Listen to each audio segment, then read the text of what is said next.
मैंने मेरी गर्लफ्रेंड का फोन चेक किया। उसमें सिर्फ मेरा नाम लिखा था और वो चैट जिसने मेरी पूरी हकीकत पर सवाल उठा दिया। मैं आदित्य हूं। मेरी गर्लफ्रेंड रिया कुछ दिनों से अजीब हो गई थी। कभी अचानक फोन छुपा लेती, कभी आंखों में सीधा नहीं देखती। मुझे शक हुआ, शायद किसी और से बात करती है। उस रात जब वो बाथरूम में थी, मैंने उसका फोन उठा लिया, व्हाट्सएप खोला, लेकिन उसमें सिर्फ एक चैट थी। कॉन्टैक्ट नेम आदित्य, यानी मेरा ही नाम। मैं चौंक गया। वो किससे बात कर रही है? मैं तो यही हूं। चैट खोली, मैसेज पढ़कर मेरे रोंगटे खड़े हो गए। आदित्य को मत बताना।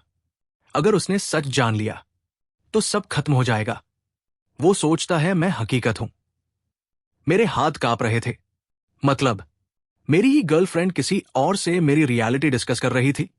मैंने तेजी से स्क्रॉल किया। हर मैसेज किसी रहस्य की तरफ इशारा कर रहा था। किसी सच को मुझसे छुपाने की बात हो रही थी। और फिर आखिरी मैसेज पर मेरी सांसें थम गई। अगर उसने ये पढ़ लिया तो शायद वो गायब हो जाएगा। मेरे माथे पर ठंडा पसीना बहने लगा। क्या ये मैसेज किसी और आदित्य को भेजे गए थे, या फिर ये मैं ही था जिसके बारे में लिखा था? तभी बाथरूम का दरवाजा खुला। रिया बाहर आई। उसने मुझे फोन पकड़े देखा। उसका चेहरा अचानक सफेद पड़ गया।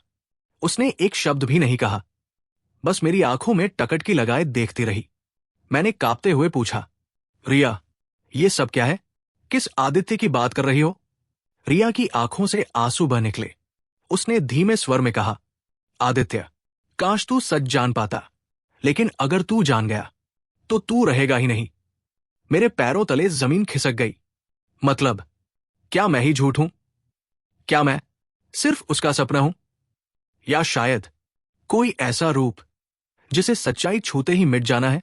उस रात मैंने उसका फोन वापस रख दिया, पर तब से हर बार आईने में खुद को देखता हूं तो सवाल उठता है, क्या मैं असली हूं या बस किसी के दिमाग में जी रहा हूं?